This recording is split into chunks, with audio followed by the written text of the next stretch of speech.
world confusing, congested? Are you just trying to find your way?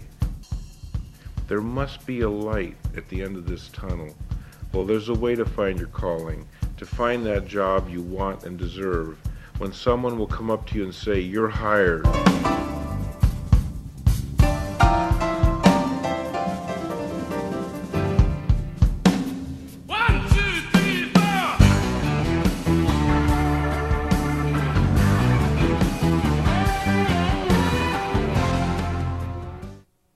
Welcome to You're Hired, a show about jobs and careers in which we answer questions such as, how do I find work that makes me come alive?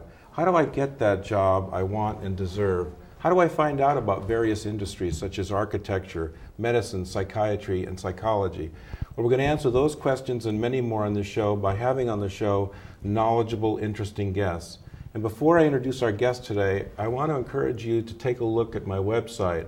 I've added 12 keys to getting a great job. If you're able to follow those keys, you'll be far ahead of the competition and on your way to getting the job you want and deserve. That's at www.bayareacareercoach.com. Again, that's www.bayareacareercoach.com. Well, we're really fortunate to have a great guest on the show today. We have Dr. Andrew Gottlieb, who for almost 20 years has had a private practice in Palo Alto area. He has a Ph.D. from the University of Washington, an undergraduate degree from Yale University, has been affiliated with Kaiser Permanente and as well as Stanford Medical School. He has a practice where he sees both individuals and couples for therapy that has to do with panic disorder, anxiety, depression, what else? A bunch of different... You're doing great. Yeah, I'm doing great. Welcome to the show. Thanks, I'm delighted to be here. So I thought we would start where you just tell us a little bit about yourself and your passion for your work and how you got to it. Sure. I got to it in an interesting way. In college, I had two majors, architecture and psychology. I just mentioned architecture. There you go. I know. Okay. And I was always interested in architecture because I thought buildings are everywhere. You know, you can study them everywhere. But then I realized people are everywhere also. And I quickly discovered that in order to be a good architect, you really need to be a good artist, and I can't even draw. So that narrowed it down a little bit to psychology. I always really enjoyed talking with people, and I thought, what would be better than getting paid to talk to people? So that's how I got into psychology.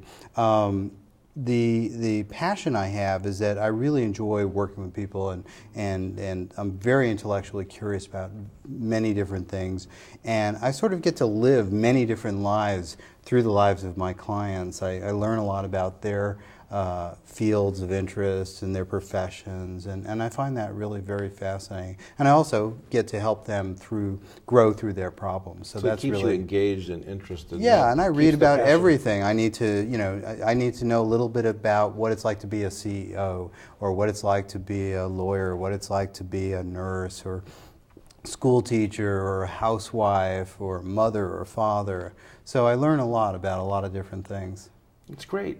So let's start out by talking about the different types of mental health professionals there are. I think that would be really useful to the audience, so we're going to show them a graphic that outlines that. So can you just kind of go through the different kinds of mental health professionals are and what the differences are between one and the other? Right. Let me go over those.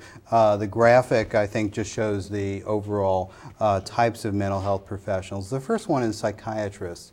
And psychiatrists are medical doctors with an MD. They've typically done 4 years of medical school, a medical internship of 1 year, and then 2 or 3 years of a psychiatric residency. Their primary focus is often treating psychological difficulties using medications as opposed to psychotherapy, although some of them also do psychotherapy. So not a ton of talk? Shorter appointments, possibly even? Sometimes half-hour appointments, shorter appointments, how's the medication working for you? Some of them also do psychotherapy, but their unique specialty is doing medication and medication management. It's also very difficult to get into medical school, so that particular career choice is a tougher one in terms of getting into it. Okay. The next category is psychologists or clinical psychologists. Like yourself. Yes. And these are people that have a Ph.D. in psychology, which is usually 4 or 5 years of graduate school and a year of psychological internship where you're doing therapy full time.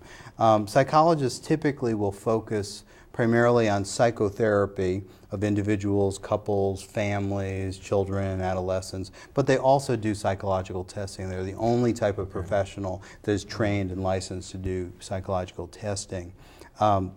They're also the type of professional, like myself, who's most likely to utilize what's called cognitive behavioral approaches, which I'll talk about a little bit later on. Okay.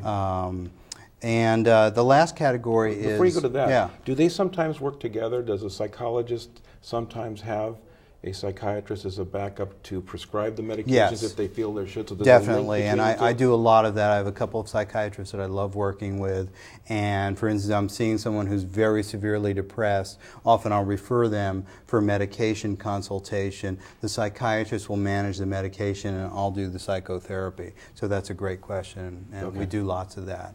Okay, and you were getting on to the next category. Yeah, now. the final category is the master's level helping professionals, the LMFTs and the LCSWs. LMFT stands for Licensed Marriage Family Therapist, and LCSW stands for Licensed Clinical Social Worker.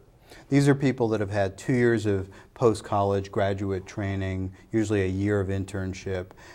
Their specialty is really doing couples and marriage therapy, talk therapy, family right. therapy, right, but more focused on relationship issues and less on individual issues. It's the easiest profession in the mental health field to get into. The programs are less competitive to get into, and it's obviously shorter to do the training. You know, I think you've already covered, we were going to have, maybe they will show the graphic of what it takes to enter into these fields, but maybe you could just quickly summarize them again, because if I got this straight, to enter into becoming a psychiatrist is something like 5 or 7 years after college? Probably something closer to about 7 or 8 years. My gosh. Yeah, so it's about 7 or 8 years. Person's at least 30 years old by the time they... Unless they started at 12, like I did. And Ph.D. is usually anywhere from about 5 years of graduate school, a year of internship. So it's anywhere from 4 to 8 years also of training. And the master's level therapists usually have about 3 years of training. Is it so many hours or something? Yeah, so let me just go over what you need to do, All because right. some people considering this as a career should know what they have to do. First, obviously, you have to complete college, and usually you would major in psychology or pre-med. You have to go to medical school or graduate school. And again, it might be 2 years, it might be 4 years. You obviously have to get your degree. Then you usually have to do a internship or residency. In medicine, that's a 3-year residency. In the other fields, it's a 1-year residency. And that's 3,000 hours usually of supervised work. Then you have to take a licensing exam, and you have to pass the exam. And in the old days, you had to take a written exam and an oral exam. But now most of the professions have collapsed it into just one exam. So you're writing and they're asking questions at the same time? Right. No. Very good. So a question I had for you then is the skill set. When you talk about personality, the kind of person that would almost be unnatural to be in mental health professionals, and those that may have difficulty with it. Is there any way you can characterize who's really cut out to do this and what you have to be able to do it? Personality. Yeah. I think first of all, you really have to like people. And that's obvious, because if you don't like people, that's going to come across, and you're not going to be a very successful therapist. Another attribute that's helpful is to have a good degree of patience and compassion. Sometimes it's frustrating working with people, and you have to be able to be patient and calm and let them change at their own rate. It helps also to have a lot of curiosity. Because if you're curious about different aspects of different people's lives, it really it enhances your enjoyment of the work, and it also makes you a better therapist because you know more about how to help them, because you know more about their particular issues in their particular life.